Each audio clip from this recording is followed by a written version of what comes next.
This is Cassinga.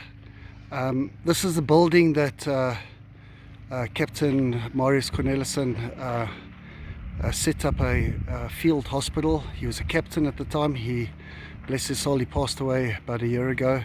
He was on tour with us in 2019. He told us about this building.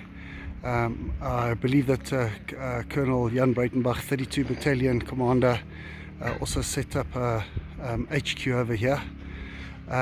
When we were here in 2019, there was almost nothing here, but there's activity like you can't believe at the moment. There's buildings that have gone up. What you see here in the foreground is the old parade ground, and this was the objective. And the parabats flew in from this direction, slightly high ground over here. They flew in and dropped the guys over this high ground.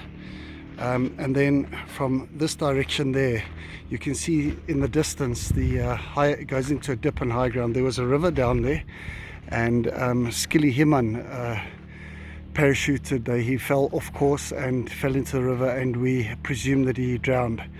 The locals found him in his body, and they wrapped him in a parachute and buried him. Subsequently, in the last few years, we've established that and also found his grave. And there's negotiations now to try and get him back into his remains back to South Africa. Also coming from that high ground, the parabats were flown in with Pumas over here. So any armaments that they got here, they actually destroyed and blew up. So there's a lot of shells around the area. And also then the tanks from Kuvalai came from that side in the direction that I'm telling you, pointing the camera now. And the parabats had a platoon of the parabat platoon with RPG-7s, or 6 or 7 I'm sure, and they were shooting out the tanks as they came down that high ground down into the lower ground there. They were on this side of it, and they were actually keeping that bay because the parabats were going to be flown out again, picked up with helicopters and flown out. Apparently Constant Viljoen, Chief of the Army, also flew in. This was a bit of a nightmare for the officers commanding the operation, because now they had to look out for their superior officer or their Chief of the Army and control the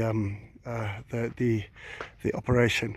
And then down over there, where you can't see where this wall is actually been put up since we were here last, there was actually mines areas, and I think Halo Trust had actually cordoned them off. I've got photos of myself standing next to them, but they were cordoned off, and there was a caution for mines in the area. So this area was heavily mined at the time. There were accusations that it wasn't a military base. Civilians did die here, but the fact of the matter, there was a lot of soldiers here, and there was mines around the base to protect it, and there were a lot of soldiers that were killed.